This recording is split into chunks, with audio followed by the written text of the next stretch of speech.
कोकणवासियांचे काय मुद्दे आहेत, त्यांचे काय प्रश्न आहेत ते देखील आपण समजून घेऊयात। नाणार आणि बारसू रिफायनरी प्रकल्प हा महत्त्वाचा मुद्दा कोकणवासियांसाठी आहे। आंबा आणि काजू बागायतदारांचे प्रश्न हा देखील महत्त्वाचा मुद्दा आहे। फळ प्रक्रिया उद्योगांचा अभाव हा देखील महत्त्वाचा मुद्दा हा कोकणासाठीचा आहे।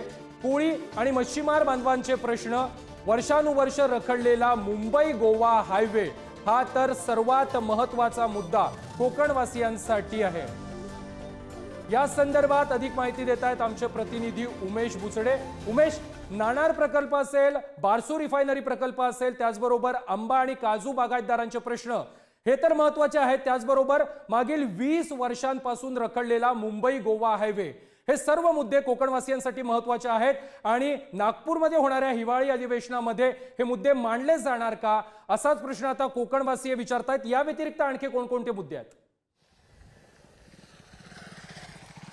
निश्चितच विक्रांत, आपण बघितलं की कोकणवासियांचे जी अपेक्षा आहेत नागपूरच्या अधिवेशनामध्ये खूप लागलेल्या आहेत। कारण कोकणामध्ये महत्त्वाचा जो कृषी म्हणजे सिंधुदुर्ग जिल्हा हा पर्यटन जिल्हा आहे। सिंधुदुर्ग जिल्हा अजून म्हणावे तसे पर्यटन प्रकल्प हे आलेले नाही आहेत आणि त्या पर्यटन प्रकल्पाला चालना दिले नसल्यामुळे रोजगार उपलब्ध नाही आहे। तशाच पद्धतीने आरोग्य व्यवस्था ही दयनीय झालेली आहे। आरोग्य व्यवस्थेकडे जास्तीत जास्त लक्ष देणे गरजेचे आहे आणि त्या पद्धतीने डॉक्टर आणि यंत्रणा ही जी आहे, तांत्रिक जी यंत्रसामुग्री आहे ती येणे गरजेचं आहे।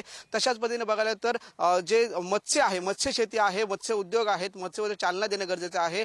तसेच आंबा व्यावसायिक आहेत, आंबा व्यावसायिकांनी फळ प्रक्रिया उद्योग हे मोठ्या प्रमाणात राबवणे देखील गरजेचं आहे। जरी समजा रत्नागिरीत नाणार आणि बारसू प्रकल्प जरी समजा अजूनही चालू झाला नसला तरी जर सुरू झाला तर मोठ्या प्रमाणात रोजगार उपलब्ध होऊ शकतो आणि तशाच पद्धतीने ही जी रोजगाराची उपलब्धता होणे गरजेचे आहे अशी अधिवेशनात गरजेचं आहे। तशाच बघितलं तर मुंबई गोवा हा महामार्ग आहे गेली 20 वर्ष रखडलेला आहे। सिंधुदुर्गाचे काम थोड्या प्रमाणात झाले, पण अजूनही रत्नागिरी रायगडचं काम बाकी आहे। ते जरी पूर्ण झालं तरी मोठ्या अपेक्षा ह्या सिंधुदुर्ग आणि कोकणवासियांच्या पूर्ण होतील। तशाच पद्धतीने बघायला गेलं तर सिंधुदुर्ग असेल, रत्नागिरी असेल, रायगड असेल, ह्या सगळ्या रोजगाराचा जो महत्त्वाचा मुद्दा आहे तो रोजगाराचा महत्त्वाचा मुद्दा आणि मोठे जे प्रोजेक्ट आहेत रोजगाराचे, जे कंपन्या आहेत त्या येणे गरजेचे आहे आणि तरच इथे रोजगार मिळू शकतो। नंतर इथे जे युवक आहेत ते स्थलांतरित होतात, मुंबईला जातात, पुण्याला जातात आणि कामानिमित्त तिथे राहतात आणि तिथेच स्थायिक होतात। त्यामुळे रोजगाराचा हा मोठा मुद्दा आहे, आरोग्याचा मोठा मुद्दा आहे। तसेच कृषी पर्यटनावर देखील मोठे ठोस निर्णय घेण्याची या अधिवेशनात गरज आहे। तरच आपण काहीतरी ठोस निर्णय घेतल्यानंतर इथे आपल्याला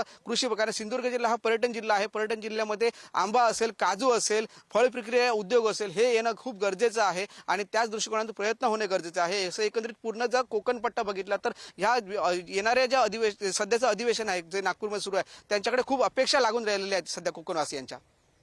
नक्कीच उमेश, धन्यवाद।